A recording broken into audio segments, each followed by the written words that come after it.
What the white whale was to Ahab has been hinted. What, at times, he was to me, as yet remains unsaid, aside from those more obvious considerations touching Moby Dick, which could not but occasionally awaken in any man's soul some alarm. There was another thought, or rather vague, nameless horror concerning him, which at times by its intensity completely overpowered all the rest. And yet so mystical and well-nigh ineffable was it, that I almost despair of putting it in a comprehensible form. It was the whiteness of the whale that above all things appalled me. But how can I hope to explain myself here? And yet, in some dim, random way, explain myself I must, else all these chapters might be naught. Though in many natural objects, whiteness refiningly enhances beauty, as if imparting some special virtue of its own, as in marbles, japonicas, and pearls.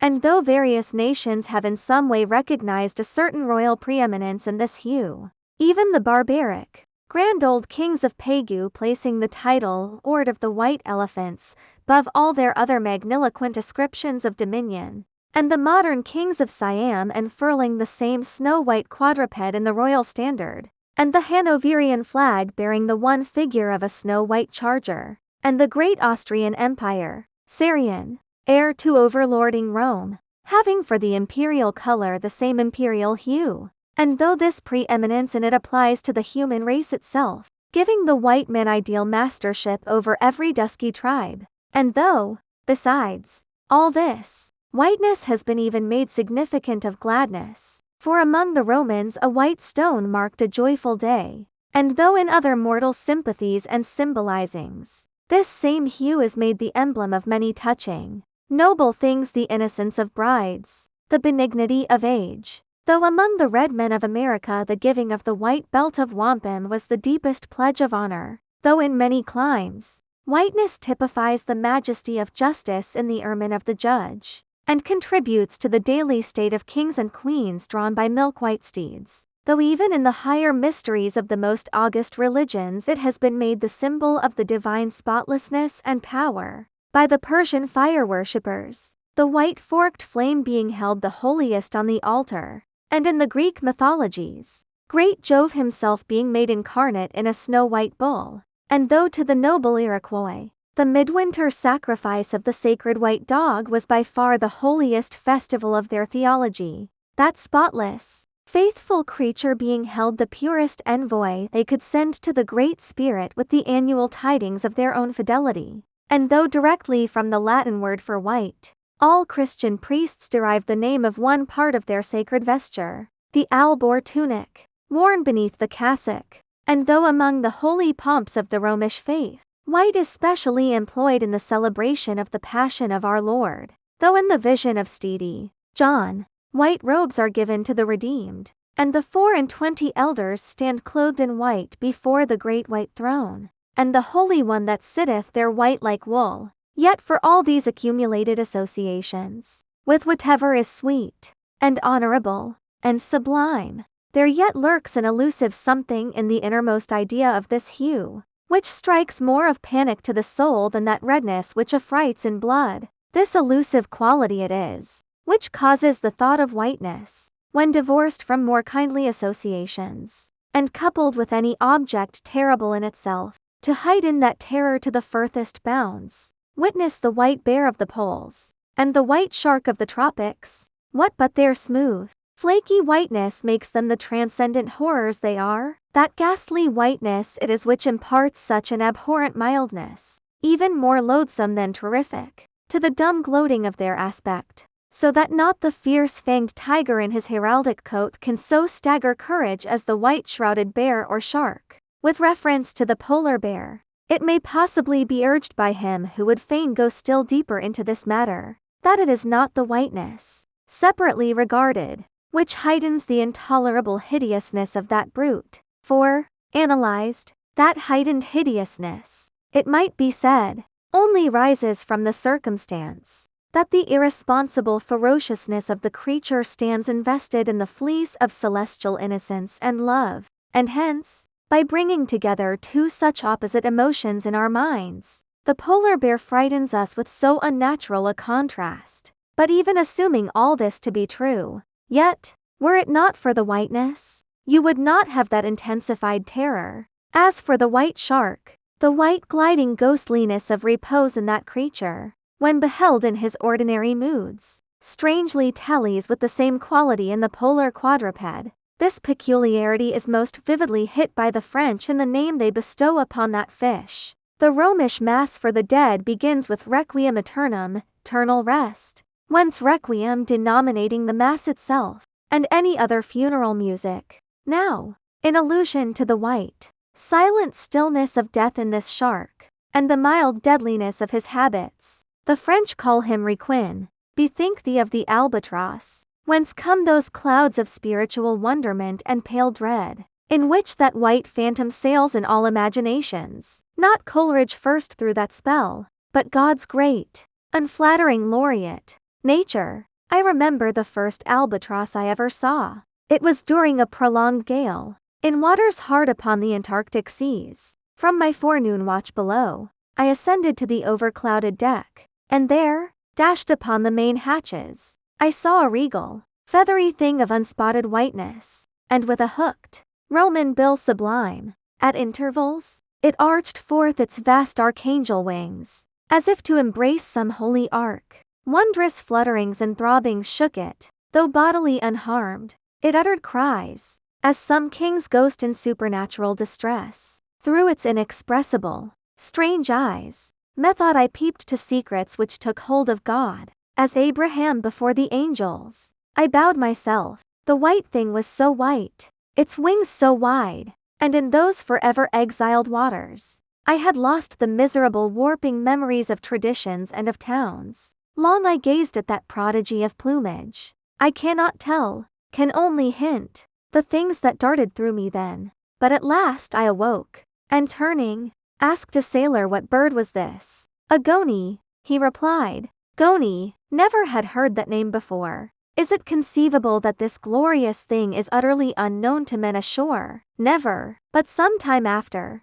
I learned that goney was some seaman's name for albatross, so that by no possibility could Coleridge's wild rhyme have had aught to do with those mystical impressions which were mine, when I saw that bird upon our deck, for neither had I then read the rhyme, nor knew the bird to be an albatross. Yet, in saying this, I do but indirectly burnish a little brighter the noble merit of the poem and the poet. I assert, then, that in the wondrous bodily whiteness of the bird chiefly lurks the secret of the spell. A truth the more evinced in this, that by a solecism of terms there are birds called grey albatrosses, and these I have frequently seen, but never with such emotions as when I beheld the Antarctic fowl. But how had the mystic thing been caught? Whisper it not, and I will tell. With a treacherous hook and line, as the fowl floated on the sea, at last the captain made a postman of it, tying a lettered, leathern tally round its neck, with the ship's time and place,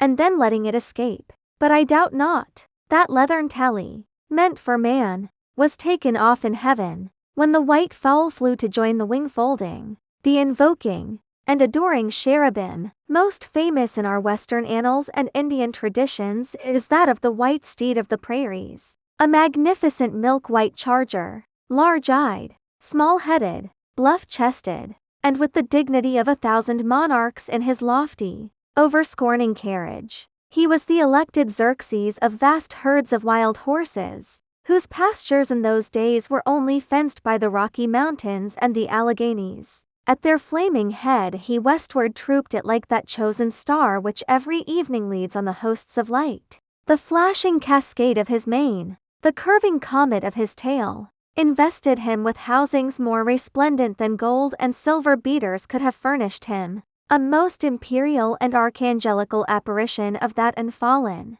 western world, which to the eyes of the old trappers and hunters revived the glories of those primeval times when Adam walked majestic as a god, bluff-browed and fearless as this mighty steed, whether marching amid his aides and marshals in the van of countless cohorts that endlessly streamed it over the plains, like in Ohio, or whether with his circumambient subjects browsing all around at the horizon. The white steed gallopingly reviewed them with warm nostrils reddening through his cool milkiness. In whatever aspect he presented himself, Always to the bravest Indians he was the object of trembling reverence and awe. Nor can it be questioned from what stands on legendary record of this noble horse, that it was his spiritual whiteness chiefly, which so clothed him with divineness, and that this divineness had that in it which, though commanding worship, at the same time enforced a certain nameless terror. But there are other instances where this whiteness loses all that accessory and strange glory which invests it in the white steed and albatross. What is it that in the albino man so peculiarly repels and often shocks the eye, as that sometimes he is loathed by his own kith and kin? It is that whiteness which invests him, a thing expressed by the name he bears. The albino is as well made as other men, has no substantive deformity, and yet this mere aspect of all-pervading whiteness makes him more strangely hideous than the ugliest abortion. Why should this be so? Nor, in quite other aspects, does nature in her least palpable but not the less malicious agencies fail to enlist among her forces this crowning attribute of the terrible. From its snowy aspect, the gauntleted ghost of the southern seas has been denominated the white squall, nor, in some historic instances, has the art of human malice omitted so potent an auxiliary. How wildly it heightens the effect of that passage in Froissart, when, masked in the snowy symbol of their faction, the desperate White Hoods of Ghent murder their bailiff in the marketplace. Nor, in some things, does the common, hereditary experience of all mankind fail to bear witness to the supernaturalism of this hue. It cannot well be doubted that the one visible quality in the aspect of the dead which most appalls the gazer is the marble pallor lingering there, as if indeed that pallor were as much like the badge of consternation in the other world as of mortal trepidation here. And from that pallor of the dead, we borrow the expressive hue of the shroud in which we wrap them. Nor even in our superstitions do we fail to throw the same snowy mantle round our phantoms, all ghosts rising in a milk-white fog. Yea, while these terrors seize us, let us add, that even the King of Terrors, when personified by the evangelist, rides on his pallid horse. Therefore, in his other moods, symbolize whatever grand or gracious thing he will by whiteness. No man can deny that in its profoundest idealized significance it calls up a peculiar apparition to the soul.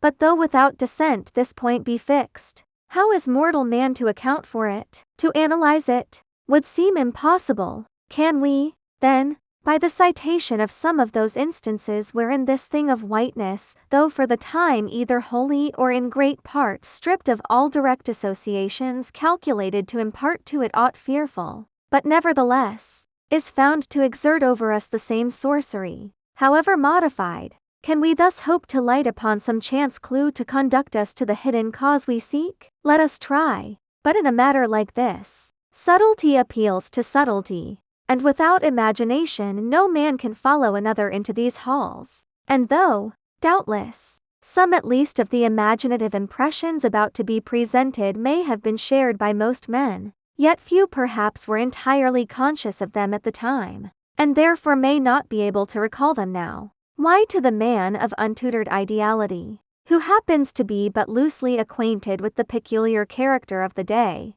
does the bare mention of Whitsuntide marshal in the fancy such long, dreary, speechless processions of slow-pacing pilgrims, downcast and hooded with new-fallen snow? Or, to the unread, unsophisticated Protestant of the Middle American states, why does the passing mention of a white friar or a white nun evoke such an eyeless statue in the soul? Or what is there apart from the traditions of dungeoned warriors and kings which will not wholly account for it that makes the White Tower of London tell so much more strongly on the imagination of an untravelled American than those other storied structures, its neighbors the Byward Tower, or even the Bloody, and those sublimer towers, the White Mountains of New Hampshire, whence, in peculiar moods, comes that gigantic ghostliness over the soul at the bare mention of that name, while the thought of Virginia's Blue Ridge is full of a soft, dewy, distant dreaminess? Or why,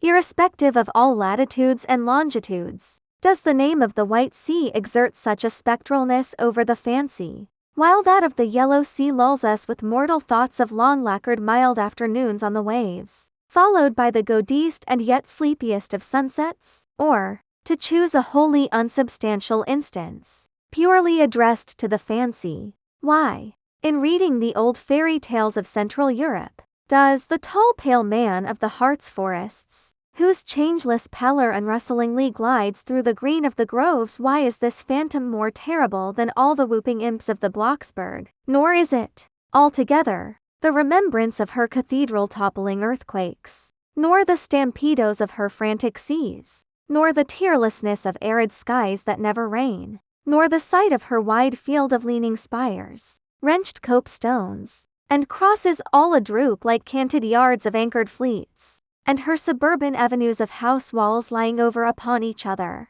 as a tossed pack of cards. It is not these things alone which make Turles Lima the strangest, saddest city thou canst see, for Lima has taken the white veil, and there is a higher horror in this whiteness of her woe. Old as Pizarro, this whiteness keeps her ruins forever new, admits not the cheerful greenness of complete decay, spreads over her broken ramparts the rigid pallor of an apoplexy that fixes its own distortions. I know that, to the common apprehension, this phenomenon of whiteness is not confessed to be the prime agent in exaggerating the terror of objects otherwise terrible, nor to the unimaginative mind is there aught of terror in those appearances whose awfulness to another mind almost solely consists in this one phenomenon, especially when exhibited under any form at all approaching to muteness or universality. What I mean by these two statements may perhaps be respectively elucidated by the following examples. First, the mariner, when drawing nigh the coasts of foreign lands, if by night he hear the roar of breakers, starts to vigilance, and feels just enough of trepidation to sharpen all his faculties. But under precisely similar circumstances, let him be called from his hammock to view his ship sailing through a midnight sea of milky whiteness, as if from encircling headlands shoals of combed white bears were swimming round him. Then he feels a silent, superstitious dread. The shrouded phantom of the whitened waters is horrible to him as a real ghost. In vain the lead assures him he is still off soundings. Heart and helm they both go down. He never rests till blue water is under him again. Yet where is the mariner who will tell thee, sir, it was not so much the fear of striking hidden rocks, as the fear of that hideous whiteness that so stirred me. Second, to the native Indian of Peru, the continual sight of the snow-hooded Andes conveys naught of dread, except, perhaps, in the mere fancying of the eternal frosted desolateness reigning at such vast altitudes, and the natural conceit of what a fearfulness it would be to lose oneself in such inhuman solitudes. Much the same is it with the backwoodsman of the West, who with comparative indifference views an unbounded prairie sheeted with driven snow, no shadow of tree or twig to break the fixed trance of whiteness. Not so the sailor, beholding the scenery of the Antarctic seas, where at times, by some infernal trick of legerdemain in the powers of frost and air, he, shivering and half shipwrecked, instead of rainbows speaking hope and solace to his misery, views what seems a boundless churchyard grinning upon him with its lean ice monuments and splintered crosses. But thou sayest, methinks that white-lead chapter about whiteness is but a white flag hung out from a craven soul. Thou surrenderest to a hypo, Ishmael. Tell me, why this strong young colt, foaled in some peaceful valley of Vermont, far removed from all beasts of prey, why is it that upon the sunniest day, if you but shake a fresh buffalo robe behind him, so that he cannot even see it, but only smells its wild animal muskiness, why will he start, snort, and with bursting eyes paw the ground in frenzies of affright? There is no remembrance in him of any gorings of wild creatures in his green northern home, so that the strange muskiness he smells cannot recall to him anything associated with the experience of former perils. For what knows he, this New England colt, of the black bisons of distant Oregon? No, but here thou beholdest even in a dumb brute, the instinct of the knowledge of the demonism in the world. Though thousands of miles from Oregon, still when he smells that savage musk, the rending, goring bison herds are as present as to the deserted wild foal of the prairies,